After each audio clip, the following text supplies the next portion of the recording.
नमस्कार सर्वांना. श्री स्वामी समर्थ. कसे आहात? सगळ्यांना आजचा दिवस आनंदाचा आणि आरोग्यदायी जावोत ही स्वामींचरणी प्रार्थना. तर तुम्ही सगळेजण म्हणाल की हे काय आज व्हिडिओमध्ये नवीन काही वेगळं. तर आज आज ट्रिप चालली आहे अष्टविनायकला. तर आमच्या गावातून आहे ना, तर दरवर्षी ट्रिप निघते अष्टविनायकला. हे दुसरं वर्ष आहे. तर प्रत्येक सगळ्या लेडीज जमल्या इथं पद्मावती हॉलला. आमच्या गावातलाच हॉल आहे. तिथं सगळ्या लेडीज जमता आणि एकदम म्हणजे ज्या कोणी खूप गरीब आहे, ज्यांची परिस्थिती नाही आहे, तर त्यांच्याकडनं फक्त 500 रुपये आणि ज्यांच्याकडनं थोडी परिस्थिती आर्थिक चांगली आहे तर त्यांच्याकडनं 2200 रुपये अशी ट्रिप निघते आमच्या गावातून. तर एकदम शुल्क दरामध्ये एकदम छान 4-5 दिवसाचा 4 दिवसाचा आमचा प्रवास असतो आणि खूप छान दर्शन वगैरे होतात. आणि ही आमच्या गावातून तुम्ही म्हणाल की हे कोण करतं सर्व, तर आमच्या गावातील पूनम भाऊ आहे ना, तर ते करतात. तर ते काही असं कोणी राजकारण वगैरे कुठलाच काही नाही आहे त्यामध्ये. ते स्वतः त्यांच्या स्वखर्चाने, त्यांची इच्छा आहे का 5 वर्ष अष्टविनायक दर्शन प्रत्येकाला घेऊन जाणार आणि दर्शन करवणार आणि सगळ्यांचा खर्च ते स्वतः करतात. आणि आता बघा 4 दिवसामध्ये भरपूर खर्च लागतो आपल्यांना.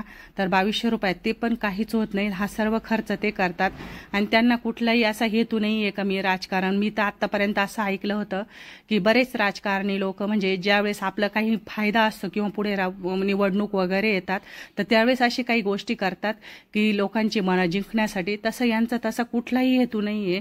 एक सर्वसामान्य नागरिक म्हणून ते हे सर्व करताय. एक सेवाच म्हणावी लागेल या गोष्टींना. सेवा म्हणून करताय. कारण आज कोणतीच लेडीज अशी म्हणजे घराबाहेर नाही निघू शकत. आणि आज त्यांच्यामुळे आज एवढ्या 5 गाड्या, मागच्या वर्षी आमच्या 4 गाड्या होत्या, या वर्षी 5 गाड्या आहे. एवढ्या 5 गाड्यांमध्ये सगळ्या लेडीजसाठी त्यांनी इतकी छान सुविधा केलेली होती म्हणजे मी शब्दात सुद्धा सांगू शकत नाही. आणि इतकं छान मस्त पुढे सगळं नियोजन केलेलं होतं त्यांनी. म्हणजे मी सांगते ना, असं कोणीच करू शकत नाही. आणि असं नाही की मी स्वतः उभं राहणार आणि बाकीच्यांना काम सांगणार. स्वतः प्रत्येक लेडीजसाठी प्रत्येकाचं ताट उचलणार, खरकट उचलणार, प्रत्येक काम स्वतः करणार, वाढून देणार.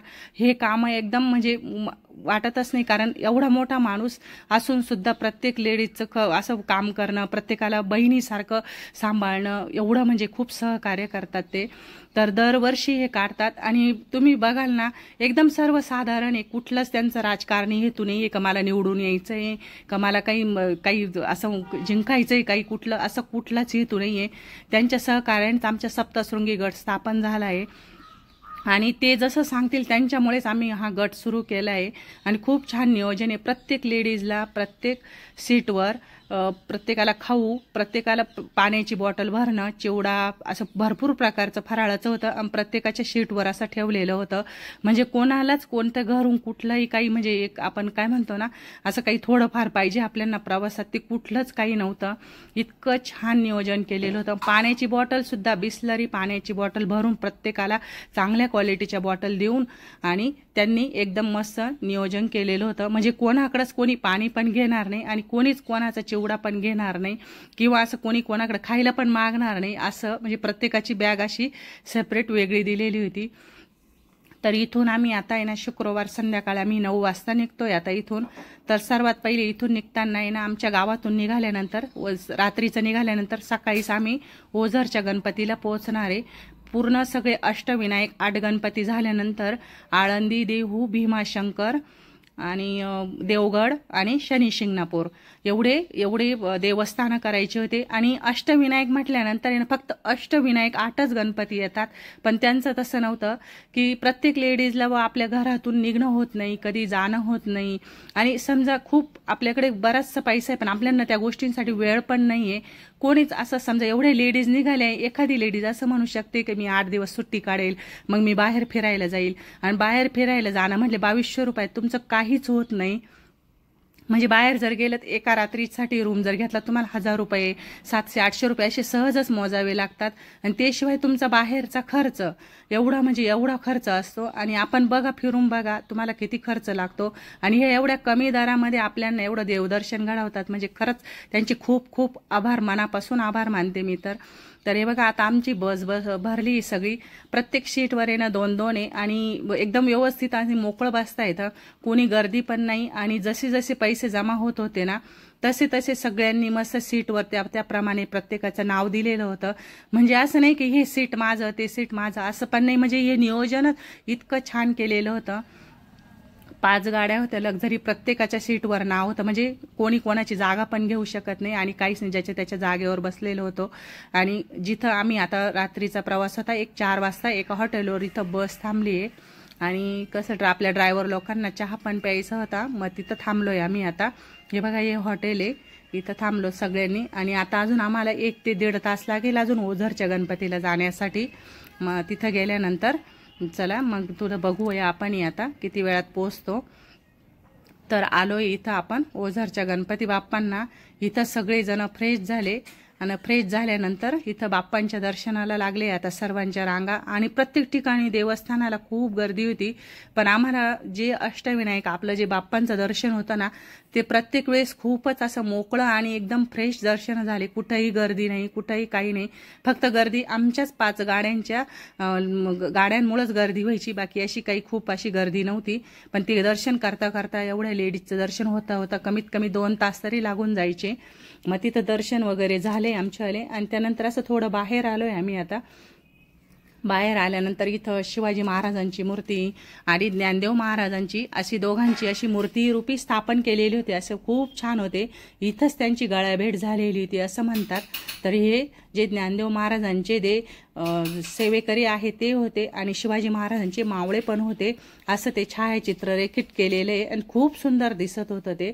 आणि त्यानंतर सगळ्यांचे दर्शन झाल्यानंतर आम्ही सगळेजण इथं बाहेर जमलोय. हे बघा भरपूर पब्लिक होती, जेंट्स कमी होते आणि लेडीज जास्त होत्या. तर भरपूर ज्या जास्त म्हणजे वयाने जास्त आहे आजीबाई त्या सगळ्या म्हणत होत्या की आम्हाला पण घे व्हिडिओमध्ये. मग त्या सगळ्याजणी हाय करत होत्या सगळ्यांना. तर सगळ्यांना खूप आनंद झाला की बुवा आपल्याला हे सगळं व्हिडिओ आहे ते यूट्यूबला दिसतील म्हणून. त्यामुळे सगळेजण असं मस्त व्यवस्थित प्रतिसाद पण देत होते.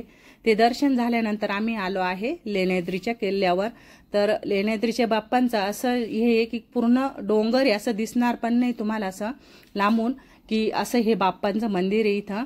तर इथं पण भरपूर मोठं ग्राउंड होतं, तिथं आम्ही सगळ्यांनी बस लावल्या आणि ह्या डोंगरावर चढून पायऱ्यांनी चढून जायचं होतं. हे बघा खूप उंच पायऱ्या होत्या, दिसायला असं बाहेरून जर बघितलं ना असं वाटायचं का खूप छोटा डोंगर आहे, पण ज्यावेळेस चढतो ना त्यावेळेस सगळ्यांना असा दम लागला. मग सगळे स्लो करून हळूहळू हळूहळू चढत होते आणि त्यात पाऊस नव्हता, मग ते एक बरं झालं. ऊन पण नव्हतं आणि पाऊस नव्हता, पूर्ण सगळीकडे ढगाळ वातावरण होतं आणि या पावसामुळे ना मस्त सगळीकडे हिरवंगार दिसत होतं आणि खूप छान प्रसन्न वाटत होतं. तर इथं आता आपण चढतोय, बरंच उंच आहे आणि ह्या बाप्पांचं मंदिराचं कसं आहे पूर्ण डोंगर आणि डोंगरामध्ये आतमध्ये असं कोरून आणि खूप मोठं असं हॉल सारखं केलेलं आहे, अशी बाप्पांची मूर्ती तिथं. आणि म्हणजे खरंच बघण्यासारखं आहे तिथं, असं वरून वाटत पण नाही. इथं बाप्पांचं पूर्ण डोंगर दिसतो आणि आतमध्ये असं कोरलेलं आहे. आणि इथे बघा आता खूपच गर्दी होती इथं चढाईसाठी, खूप असं मध्ये उंच मध्ये. आणि वरून बघा खाली किती छान दिसत होतं, मस्त सगळीकडे इतका नजारा खूप छान दिसत होता.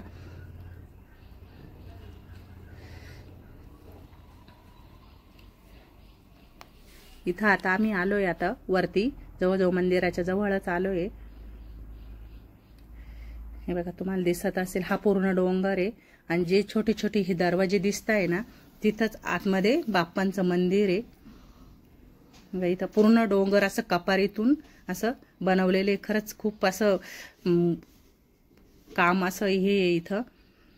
आणि इथं हे बघा हे माकडं बघा, आता जे ते भाविक आलं की जे ते प्रत्येकजण काही ना काही त्यांना खायला द्यायचं आणि त्यांना ती रोजची खाण्याची सवय झालेली. इथं प्रत्येकजण काही ना काही टाकायचं, इतके छान खायचे मस्त ते. कोणी पाणी द्यायचं त्यांना एखाद्या वाटीमध्ये, कोणी बिस्किट टाकायचं, कोणी प्रसाद टाकायचं, खूप मस्त असे खात होते. इकडून तिकडं तिकडून इकडं असं कपारीला धरून मस्त उड्या मारत होते. इथं अजून भरपूर मोठी रांग आहे, वरती बघा माकडं किती आहे, भरपूर माकडं होते इथं.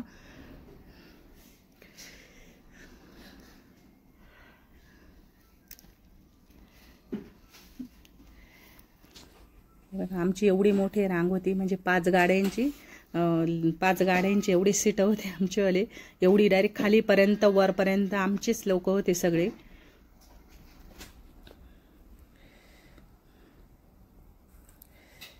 पूर्ण डोंगरामध्ये आणि ह्या दरीतून येणं इतकं छान पाणी असं पाझरत होतं ना, खूप छान मस्त असं वरून टपकायचं, असं छोट्या छोट्या मस्त पाझरत होतं असं मस्त.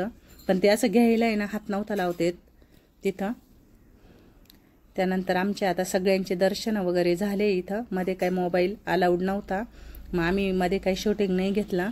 त्यानंतर खाली आलो आणि खाली आल्यानंतर नाश्ता जेवण तयार होतं. कोणाला उपवास होता, कोणी बिना उपवासाचं होतं, त्यांना पण उपमा बनवला होता आणि बाकीच्यांना खिचडी वगैरे होती. ज्याला जे पाहिजे ते घ्यायचं होतं, खायचं होतं. मस्त सगळ्यांचे खाऊन झालं.